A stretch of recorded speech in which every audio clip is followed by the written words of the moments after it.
Hello, everyone. My name is Jordan Lewis. Welcome to the Re-Evolve Media Revolution podcast, where we interview Canadian underground hip-hop artists and get a better understanding of how geography, age, and gender, among other things, influence not only the art that is created, but also how it is perceived. This episode features Shay Pitts. I've heard the phrase "don't judge a book by its cover" used many times over the course of my life, and as much as I'd love to localize this statement to being just about having a leisurely read, unfortunately this battle can be extrapolated into how we as human beings stereotype the beautiful and complex individuals that we see on a daily basis. One of my greatest learnings was to understand that I can only perceive the world through my unique lens. Others may see things differently. Throughout our lives, we've soaked up information based on our experiences and our understanding of the experiences of others, and we've conditioned ourselves to believe that we actually understand anything. As I think more about this, it sort of sounds like a defense mechanism. It is impossible to know if our predetermined thoughts are correct. A positive assumption can lead to an unstable situation, and a negative assumption can lead to a missed opportunity. Being open-minded and open-hearted while seeking answers instead of following conditioning is not the way that humans generally operate. I think this is because it takes effort and relies on our ability to think on our feet. Maybe we've also been disheartened by failures in previous endeavors of understanding the world, and so we attempt to draw boundaries on subjects, even though both the observer and the observed are in a constant state of change. I'd like to reframe the "don't judge a book by its cover" statement and simply swap out the word "don't" with "can't." Because for some reason it's in our DNA to make assumptions about the book. But I would like to make clear that we cannot accurately do it. We all have an opportunity to listen with intent to understand. If not what is heard, maybe a bit about yourself. Here's Shay Pitts.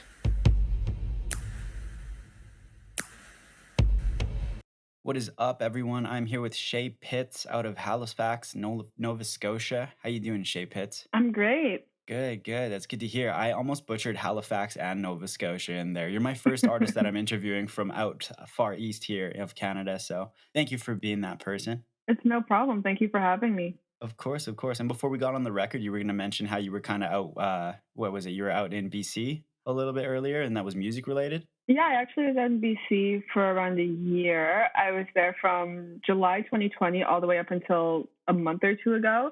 And while I was down there, I was working on a lot of music, mostly behind the scenes stuff, no releases or anything because of COVID. Everything's kind of down out there. Yeah, of course. Yeah. But I worked with this amazing producer named Arrow, and we actually started playing together my first couple of singles and the start of my first album I'm going to be putting out soon. So that was super dope. That's awesome. And so was it just to work with this producer that you headed out? No, I just wanted a different experience, and I had just graduated high school, and I just wanted to go somewhere else and try out something new. And on top of that, my dad actually works in film, and he had an opportunity available for me to work under him. And so it was a little bit of everything: the music, the job and money opportunity, and also a change of scenery. That's awesome, but only limited to a year then. I actually came out to Nova Scotia just for a visit. Oh. Yeah, and then the COVID cases are just so crazy in BC that I just thought it would be a really good idea to stay here where there's like 100 cases. That's entirely fair. Yeah, I forget it kind of in my bubble here of just staying at home that's still like affecting people's travel and stuff. Yeah. I'm guessing you work from home then. Yeah, majority of my studio is in the home. Literally 99% of what I do is in the home. And then that other 1% is like sprinting in and out the door. That's super dope. Absolutely. But so you just made that decision to stay in Nova Scotia just because it's a little bit more mild there as far as COVID goes? Yeah, and it's also easier because I haven't put out music in about 2 years. It's been a minute. My first project I put out, it's titled Glory, my EP, was 2 years ago, and I recorded the whole thing when I was 15, and it's just time for something new and something fresh. Yeah, and so now I'm super excited because there's videography opportunities out here, photo shoot opportunities, show opportunities. There's lots popping out here because of how small the case number is. Interesting. So Glory hit the fields in 2019. That would be when you were about 15, 16-ish that it actually got released then. Yeah, I was 16 going on 17, but the whole thing was recorded when I was 15, yeah. That's interesting. See, it's always hard to time reference things like that because you see the person, you hear the music, and then you're like, okay, that's the person who sings this track. Whereas in reality, no, it's 16-year-old you who or 15-year-old you who actually put this music out. So it might Yeah. be completely different for what you're working on today. Yes, and that's the reason why I'm so excited to put out my new music because obviously, like, it's only like 2 or 3 years difference, but like 15 to 18, I feel like is a huge jump as far as content matter and just how you view the world as a whole and just everything. And so I feel like I'm coming with a completely new and fresh sound and new and fresh outlook, especially when it comes to my lyrics and production. So that is like what's the most exciting for me. What is the local hip hop scene like in Halifax there? The hip hop scene out here is definitely, I would describe it as tight knit. Everyone knows Tight knit. everyone. There's different communities in music. So there's like the hip hop community and then like the kind of pop community, and they the genres band together 100% because there's like Interesting. usually one genre per show usually. So everyone knows everyone. I find everyone works together more or less, and Okay. it's a really nice collaborative scene. Is it because the music scene as a whole is kind of tight knit, or maybe I'm not too sure of the population of Halifax, to be honest. So is there like a lot of different scenes? I don't want to say a lot. The most I would generalize it into is kind of like hip hop and R&B, and then Okay. more like pop and folk Okay. Okay. sort of thing. A more urban community is what I'm involved in. For real. Okay. Yeah. So is that kind of the roots that you're involved with and some of the inspiration behind your music? Yeah, 100%. And there's lots of amazing MCs that have been in Nova Scotia for a while that have given me critique and helped me to develop my craft for sure. When you were in BC, did you get out often into the scene there? No, I didn't. The extent of my music experience out there was definitely just in the studio. Mostly behind Um, doors, yeah, because of yeah, because COVID. and I find the easiest way to network, and the way that I networked and found my way into the scene out here is through shows and showing up to people's shows and supporting them and networking that way. And that just wasn't an option in BC except For through sure. social media. But there's only so much you can do, you know. So yeah, I definitely have more roots and supporters out here. Absolutely. Do you think, I guess this is kind of obvious to think, though, that if COVID weren't around, you might have been more involved in the local scene while you were in BC? Oh, 100%. And I feel like I could have gotten a little bit further when it came to releases or promotion. Yeah, But it is what it is. You got to work with what you got. for sure. I'm sure there were pros and cons, almost equivalent. Yeah, 100%. That's dope. Did the work that you were doing with your dad kick in? Was it kind of overlapping with hip hop, or is it completely different off the books? I actually kind of did in a sense, just in the way where we were working. We actually worked with Kelly Rowland at one point. That was an Oh no amazing shit. experience. She That's is awesome. so Yeah. sweet. Yeah, so every once in a while you do meet like a really cool person that makes music, or you talk to like the sound guy on set and he's worked with like a bunch of amazing artists. It does overlap in certain Yeah. ways because it is a creative field. You get to network with some high profile professionals. Yeah, yeah. Yeah. That's really cool. Yeah, it's very dope. I never thought about it that way. So, what would you say your main inspirations were behind becoming an artist? Sorry, we're going to trail off from that conversation. For sure, it's fine. My number one inspiration, well, ever since I was younger, I was very reading and writing came very easy to me. For sure. So I've always just naturally been a writer, and I've been in dance from the time I was 3 up until like 12 or 13. So I always was performing, and I was very comfortable Okay. on stage. And I got to a point where I was like, I do not want to go to school. Not my thing, not for me. I'm smart, but I'm just not Yeah. doing it. And I Yeah. remember I was 13 years old and I was standing in the living room with my dad. And it was during the VMAs when Nicki Minaj, like her Anaconda track had just come out, and she comes on Yeah. Yeah. stage and boy toy named Troy. And I was like, well, I can't sing, but I can rap, so I can do that. Hey, and that was like a That is defining moment right there. that's literally where it started. Like, I'm That's not even hilarious. joking. And so then I started writing music, and I discovered I could sing and write songs with a tune as well, and I've just developed from there. Thank you, Nikki. Straight up. Honestly, I was gonna say through it all that I've found some influences from Nicki Minaj and just kind of actually that era in your music. Like even from the way that the beats you've chosen are laid out in your 6-track album there, Glory. I found some Mhm. influences from Nicki, from Drake, just a lot of the artists from that time you're saying you were inspired. So that's really cool to kind of take that into account. That's actually really interesting that you say Drake because I've had a couple people tell me, "Oh, you sound like the female Drake," and I'm like, "Huh?" It's a really nice comparison, and I appreciate it, but I never thought of it that way. I'd say so, but it's for a reason that I can't really like put a pin in. There was one track specifically that had like this really nice bass to it that I was like, oh, this sounds like a Drake vibe. And then even on top of it, your bars and stuff, you don't really take the same approach that a lot of mainstream females in hip hop do with your music. Like you, Yeah. or maybe at least for this the 6-track project here, Glory. It's kind of far from Mhm. that. I wouldn't say you take like a male approach by any means because I feel like differentiating the two is just it's a strange world in hip hop. You know what I mean? Mhm. Well, it's But you actually definitely interesting. Oh, sorry, go so ahead. no, it's all you. Oh, thank you. I find it really interesting though when you say I'm not taking the same path as other female artists or rappers, and I definitely want to agree with that in the way where I adore female rap. Like I love it. I listen to it all the time, and I have nothing against it. But one theme that's really prominent in female rap right now is sex, Of and course, yeah. I really want to be able to come into the game and show that it's possible to make a fire ass track without rapping about what's on my body, without rapping about stuff with guys and sex and stuff like Word. that. I know it's possible, and I want to be able to come into the game and maybe shine a more serious light on female rap. I feel you on that. So is there like kind of like a criteria that you're trying to kind of points you're trying to hit and then points you're trying to avoid like actively, or do you feel like it's just something you're naturally trying to progress through? A little bit of both. It is just a natural thing in the way where I don't feel comfortable expressing myself super sexually. I feel like I'm still a baby. I just turned 18. Like it just doesn't feel right to me. You But were raised right. yeah, but I also Not to say anybody else definitely was raised wrong, I don't want to no, step on yeah. anyone's toes, but feeling because it's not guilt, it's not shame, it's more I just carry myself different, I think.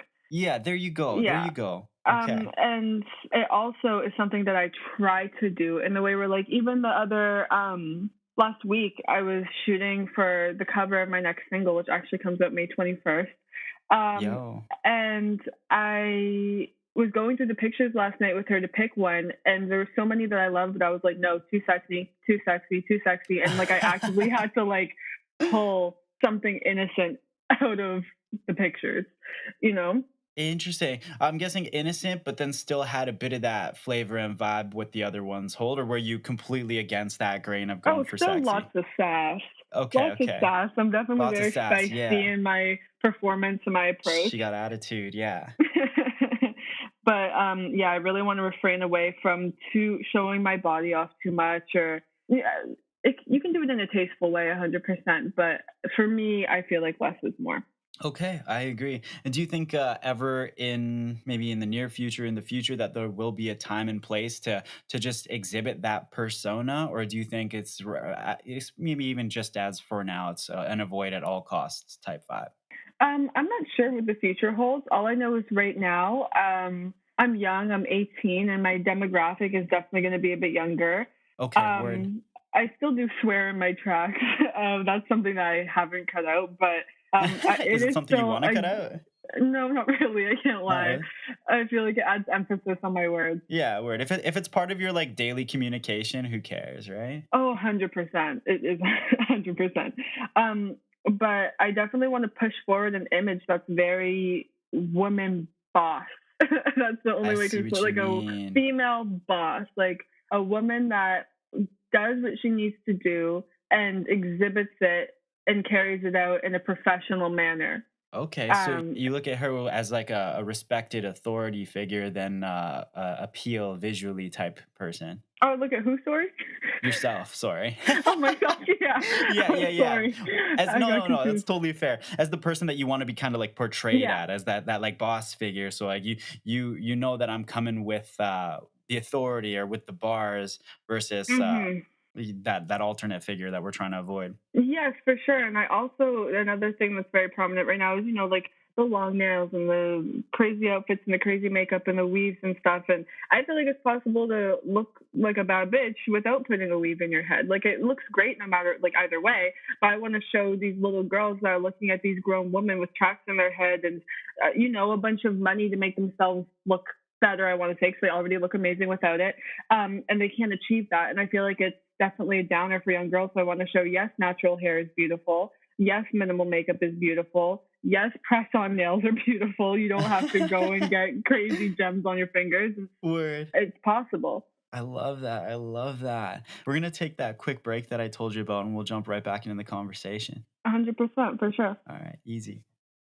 And we are going to listen to a track by Shay Pitts. This one is called Hop Out. Enjoy.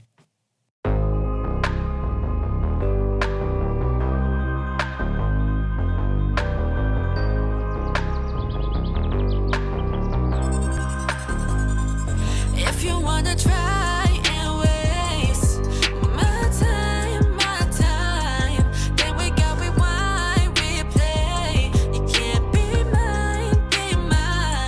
Boy, you gotta hop out of my life. Boy, Exes denied.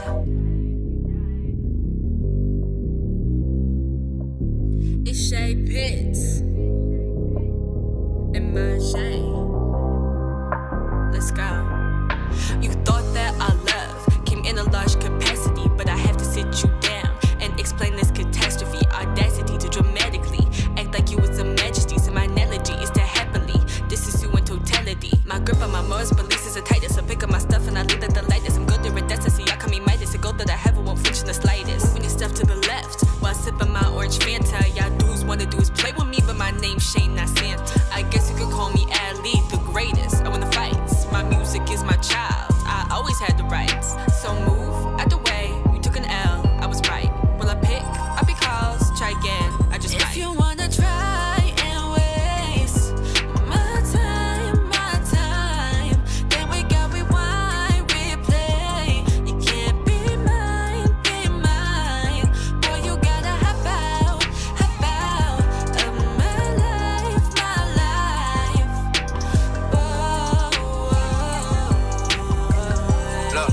Look, not the type to keep a promise, just being honest. But it's here if you want it, I know you want it. Don't get caught up with the rumors, I know they talking. Just get caught up with a real one, I'm seeing profit. All the places that we go and they not invited. Girl, I'm nothing like your exes, so get excited. Trying to keep you by my side, but you thinking side chick. Buy you anything you want, still you don't buy it. Still my hotline bling every time you miss it. Girl, I know you optimistic, come be my missus. Trying to get it how I live, still you don't get it.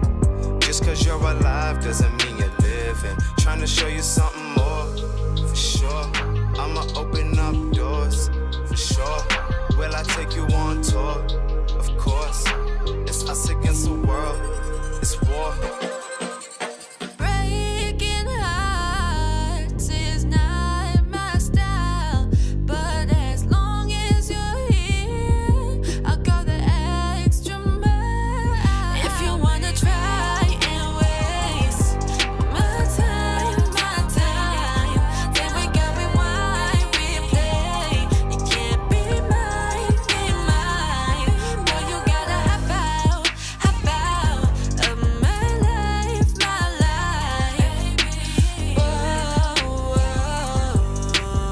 Boy, access denied.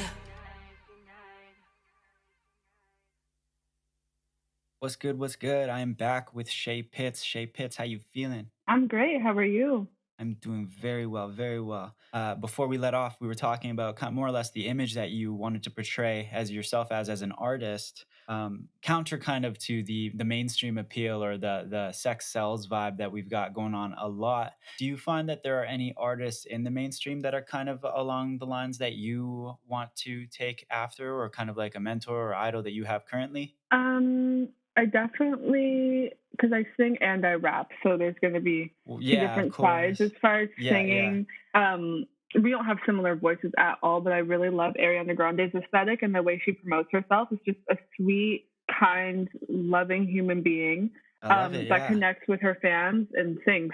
You know, like when you hear Ariana Grande's name, it's rarely associated with drama. And if it ever is, she responds to it in her music. You know, she doesn't make it messy. And I really love how she does that. And as far as rap, I really love Doja Cat. I feel like she is very versatile, and she's able to cross between many different genres and promote herself just as herself. You know what I mean? Like when you think Doja Cat, you don't think, oh, just a rapper, oh, just a singer, oh, just a this, oh, just a that. You think she's just Doja Cat, you know? Yeah, exactly. Word. I love that.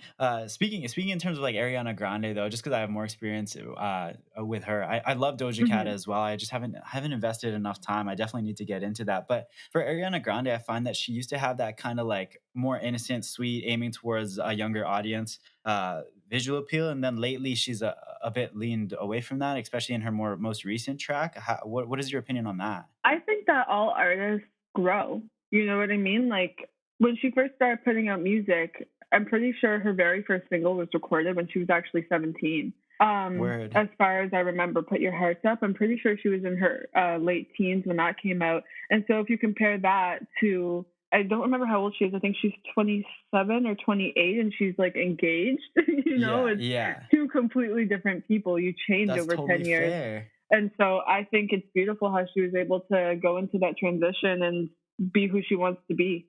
So in 2018, I guess, is when you first started full on releasing music. Is that right? I think the first track I got you pinned for here is We Got Love. Yes, that was my very first track. I recorded that with a producer and engineer out here on the East Coast named Tempo. He was the very first person I ever recorded with. And I think it's a cute recording, but it's kind of funny thinking of, you know, brace-faced me writing that and going in the studio with my cracky voice and layering auto-tune. She's inspirational. What can we say? Yeah, I guess so. Yeah.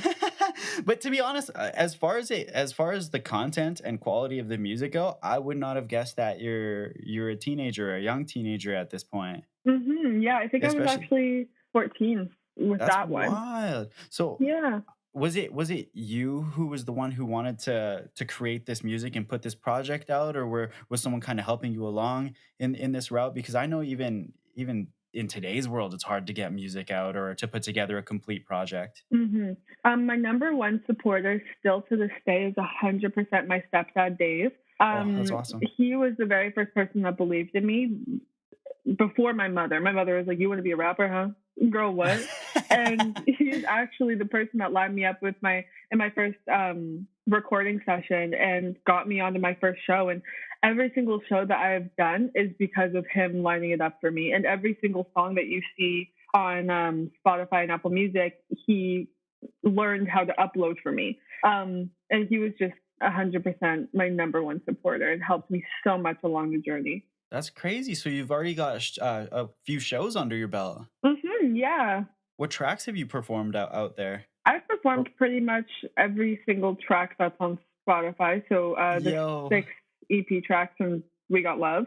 That's sweet. That's incredible. And you told me that before you had experience in dancing and stuff. So I'm sure you had experience and confidence in front of an audience before as well. Oh, yeah. And there were a couple times, too, where I actually had amazing dancers come and do backup with me, and I learned the choreography with them. I actually did that for the East Coast Music Awards. I danced with dancers. It was such a dope performance. So this is all kind of just like natural steps for you. Yeah, it's kind of how my brain works. As soon as I hear a song, whether I'm working on a performance or a music video or a photo shoot, I instantly have an image of what I want that sound to look like. That's really cool. So as confident as you were at such a young age, what other alternatives as far as like careers or options go have you considered? Well, even though it's actually such a drastic comparison, but I wanted to be a brain surgeon at one point because my grades were always pretty good in school. And so I was planning on actually like going all the way through school and becoming a brain surgeon. Yo. Yeah. Is that still alive in the back of your mind, even just a little bit, like a tiny light of that, or is it, no, I'm an artist? Oh, 100%. hell no. And God forbid my own personal music doesn't work out. I still know for a fact I have to work in the arts for the rest of my life or I will not be fulfilled. That is awesome. You know that for a fact, and that's obviously been Hmm. inspired into you, or is that kind of just like the natural feeling that you have? Well, I know it because I want it so bad, and I know for a fact that if I don't give this music thing 100% my all as soon as this first single drops, I'm gonna regret it for the rest of my life, and I'm always gonna wonder what if. Yo, I love that. Let's talk. Let's Yeah. talk a bit about the about your project Glory here. How did this come together as the whole 6 track project that it was? Is this all kind of your creation and your entire planning out? Because like the way that I see it is Glory. It seems like, well, like I told you before, I'm feeling the few musical influences kind of from like Drake and Nicki. But the way that the project plays out is you got Glory, Sofo, Anxious, Jokes on You, Hop Out, and then Ice Cold. And the way that it starts is you kind of talk about kind of issues and problems that have circulated on in life and your feelings towards it, and then you kind of take this step back from it and then realize and take yourself out of those problems and issues, and you end that project on like a really confident note with Hop Out and Ice Cold, where you kind of like are more or less what you were saying before about being the boss and, Hmm. and having that visual appeal. So was that kind of like in the whole plannings of this project, or did it kind of just come together in itself? Well, a little bit of both because the tracks were completely random, and the reason why Oh, hey. because then I was able to mend them together in a storyline that actually is very Yeah. similar to the one that you just explained. That actually is the way that I put So the there was track list intention for behind that it. purpose. Yeah, there Yeah. was after I created the songs. But actually, the funny thing is, the reason why I released the EP, I wasn't really ready to release my first body of work, but I felt pressured to because in order to perform at the ECMAs, you have to have a body of work out.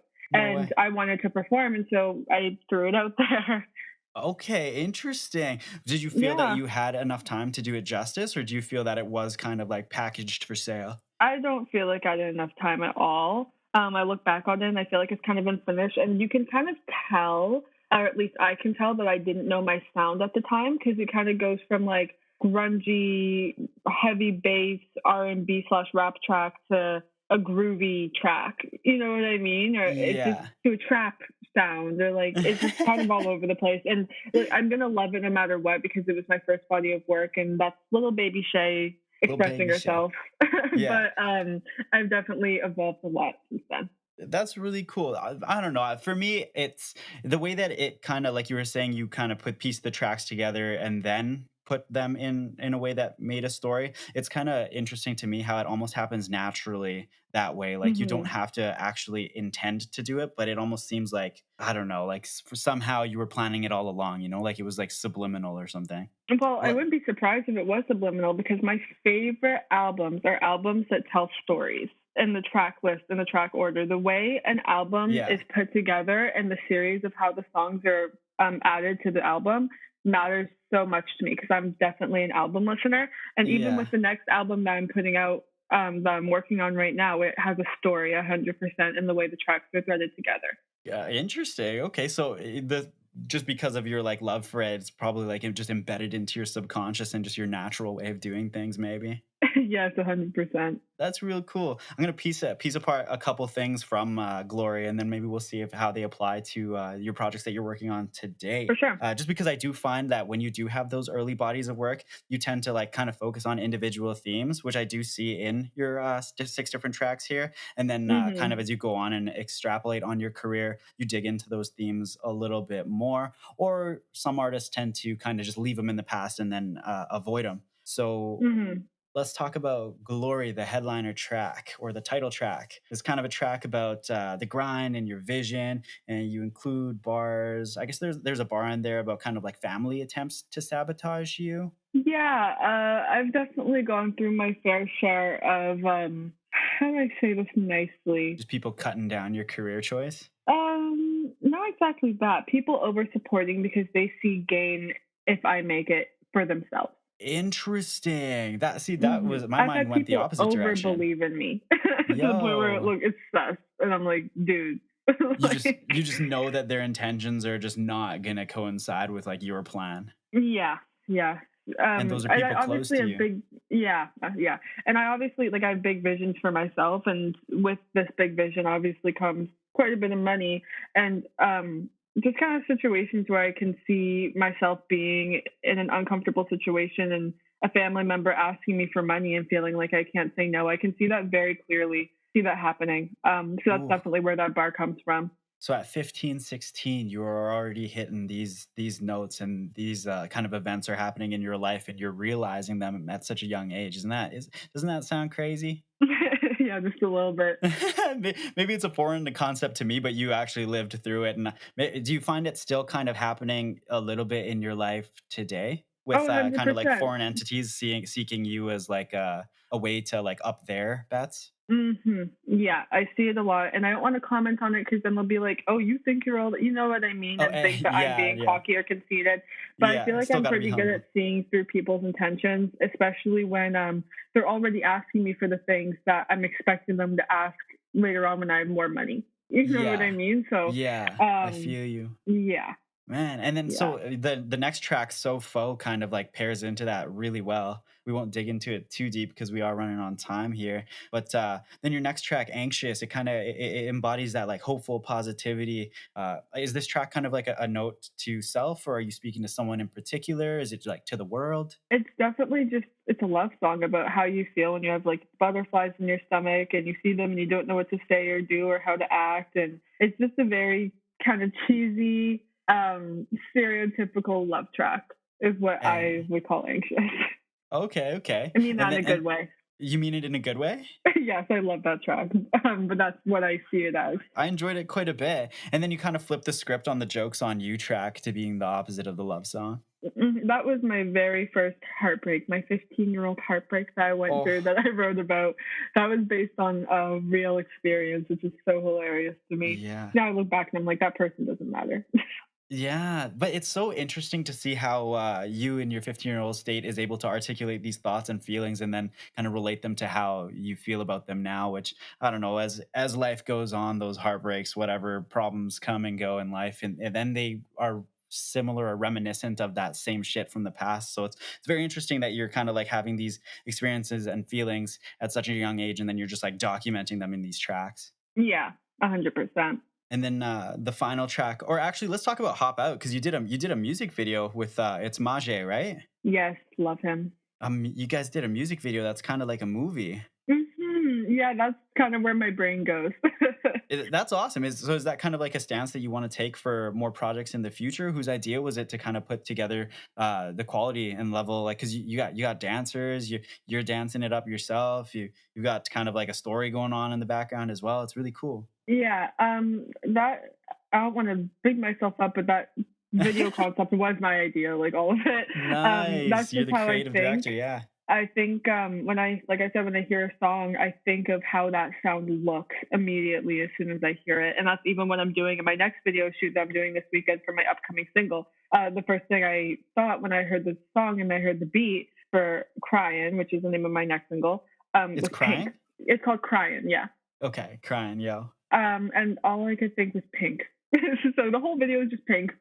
And all I could think was like a hair salon. And so we're actually shooting a cute little dance scene in like a hair salon, and it's going to be super dope. That's awesome. So you're one of those artists who just like kind of has a vision and instantly puts brings that vision to life or puts pen to paper and just kind of builds from that, eh? Yeah, I'll have the vision. I'll do anything I can in my power to make it come true. That's really cool. So on that note, let's talk about the stuff that you've got coming up as well as crying. So you haven't put out music for how long has it been? It's been 2 years? 2 years, yeah.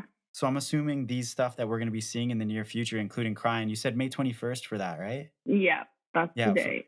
This is going to be that amalgamation of the last 2 years of your life, or is this all kind of like within the last couple months and now it's kind of ready to be put through? This is within the last year. The whole entire basis for my next project, my next album, I went through like a very difficult time from around last January all up until I moved to BC. And I actually was in a very toxic, very difficult relationship. I don't want to Okay. go all the way into the details. Obviously, it's a Yeah, little bit fair. personal, but it's all going to come out on my album. And Crying actually, it's the opposite of what you think it is.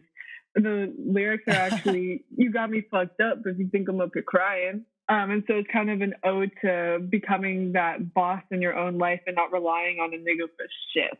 Exactly. So as much as like it was a dark time in the past, it ain't Shay. You've gone through it, you've come through it, and now you're ready to just kind of just like leave it in the past. Yeah, and obviously I've made like lots of like sad tracks and angry tracks, and I think the raw emotion in those tracks is what is really going to make the album stand out. But this track definitely focuses on that emotion of I don't need this anymore. I'm moving on. So for Crying, you've got a music video coming out? Yes, I've got the video shoot's actually tomorrow. Oh, no shit. Yeah. That's sick. I love how you've got these things lined up, and I don't know. It's just I love hearing about the processes that artists go through in order to make just a single track come to life. What else have you got that you're currently working on? I'm sure there's kind of a lot coming down the pipes. Well, my plan is to put out 4 singles before my album. Okay. And I'm giving myself lots of space and lots of time to do that, especially considering that restrictions are always coming up and then going back down, and I don't want to pressure myself into dates that I can't complete. So my goal is to put out 4 singles and then to ultimately have my album ready for November. For November, and how many tracks are we going to see on the album? My goal is 12, maybe 13. Well, dope. And so for the 4 singles, are we going to see a lot of audio-visual content attached to it? Yes, there's going to be a video for every single track that I put out before the album. So you're heavy working on your content. You've got a lot coming through this year. What else? I know just because it's like the lay low years, we've got the COVID, like you said, the restrictions rolling through. They're changing the scene every now and then. What else as an artist are you focused on in terms of your development, other than just putting out the content and making the content meaty? I'm really focused on doing a lot of writing behind the scenes because I feel like it's very easy for me to make like some good tracks and be like, okay, these are it. I don't want to write anything else because I don't want to, you know what I mean? It's just like, no, I have to keep on writing and writing and writing and getting better and better and better and constantly upping myself. So not necessarily writing for the purpose of putting out a track, but writing for the purpose of practicing writing. Yeah, and then who knows, it might create something amazing. So that's more or less the main focus, other than actually creating the content, is working on those kind of like flexing the muscles that it takes to create that content. Yeah, and writing is definitely a muscle, because if I look at my writing that I did for Glory compared to the writing for this album, it's completely different. You're proud of yourself. Yeah. Yeah, I am. I love that. That makes me excited too, because, or what's your opinion, your express opinion on the Canadian underground hip hop scene? I think it's good, but I think we can do better. 100%. I feel like there is a degree of unity, but I feel like we need a little bit more. And I feel like the one spot in Canada that's getting it right is Toronto. Because you see how many artists are coming out of there and how many artists go there specifically to come out of there. So I think the rest of Canada could really model itself with Toronto and take their scene into consideration when thinking of how to build up our own. Interesting. I like the word you used there, unity. I feel like that actually is the key. Mm-hmm. Yeah, they all work together. They're always working together. And second up to that, I would say, is BC, because even BC compared to Nova Scotia, the work ethic out there is ridiculous. People are shooting videos 24/7, always in the studio, always coming out with music. It's just a different type of drive. And we should take notes from that. I love it. I love it. Thank you so much for joining me today, Shay. We're hitting our overtime here. Is there anything that you want to sign off? Yeah, no, I love it though. This was a great chat. Thank you. Thank you so much again for joining me today, Shay Pitts. Thank you, Jordan. I appreciate it. Of course. All right. You take care, eh? For sure. You too. Hey, peace. Bye. I hope you enjoyed that interview with Shay Pitts. If you want to learn a little bit more about her, head on down to www.reevolvemedia.com/Shay Pitts. And we are going to listen to another track by her. This one is titled Crying. Enjoy and take care.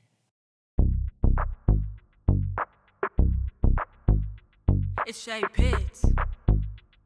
Look. Bitch, you got me fucked up. You think I don't know you lying? For real? You must not know who you trying. I ain't vibing, can't deny it. And you won't have me reminding that you got me fucked up. If you think I'm up here crying, bitch, please. You think I don't know you lying? For real? You must not know who you trying. I ain't vibing, can't deny it. And you won't have me reminding that you got me fucked up. If you think I'm up here crying, crying, crying, crying, crying, crying, crying, crying. I ain't vibing, can't deny it. And you won't have me reminding that you got me fucked up. If you think I'm up here crying, I'm the Shana prima donna. I'm the one. I was messing with your kinda just for fun. Gotta run, gotta take a break as Hamas, baby. I'm a boss bitch and a lady. Can nobody shame me to anyone? I'm the sun. I'll find a better candidate. Don't talk Baraka Harrison. I'm talking goals in class, and with you there's no comparison. And all my exes panicking, they stuck to me like lamb. And then I know I will find better with the good vibes I channeled in. Yeah, clear. clear vision. I paired that shit up with my intuition. That's how I could tell you it's still fucking other bitches. Don't you know how many people got your girl up on their wish list? Lie with me, baby, you be trying with me, baby. Think you got me hurt when that shit don't even faze me. Lie with me, baby, you be trying with me, baby. Think you got me hurt when that shit don't even faze me. You think I don't know you lying? For real? You must not know who you trying. I ain't vibing, can't deny it. And you won't have me reminding that you got me fucked up if you think I'm up here crying. Bitch, please. You think I don't know you lying? For real? You must not know who you trying. I ain't vibing, can't deny it. And you won't have me reminding that you got me fucked up if you think I'm up here crying. Crying. I ain't vibing, can't deny it. And you won't have me reminding that you got me fucked up if you think I'm up here crying. Not my responsibility and not my obligation. God bless me with a clap, cause you show me time's a wasting. So you fade away. Yeah, bitch, you fading. And I make my way to a new vibration. I've been waiting for this moment. Yeah, my pride you cannot take from me. I parted from your hate and seeing stuck with what was made for me. I make sure to move graciously and thank everyone gratefully. You swore that you would change, but all I got was latency. You lying on my name, but I keep it quiet tastefully. My body is a temple and I treat it all so sacredly. Don't wanna see me shine from the east to the bay, but I'm gon' feast, gon' buffet, I'm gon' eat in every way. Lie with me, baby, you be trying with me, baby. Think you got me hurt when that shit don't even faze me. Lie with me, baby, you be trying with me, baby. Think you got me hurt when that shit don't even faze me. You think I don't know you lying? For real? You must not know who you trying. I ain't vibing, can't deny it. And you won't have me reminding that you got me fucked up if you think I'm up here crying. Bitch, please.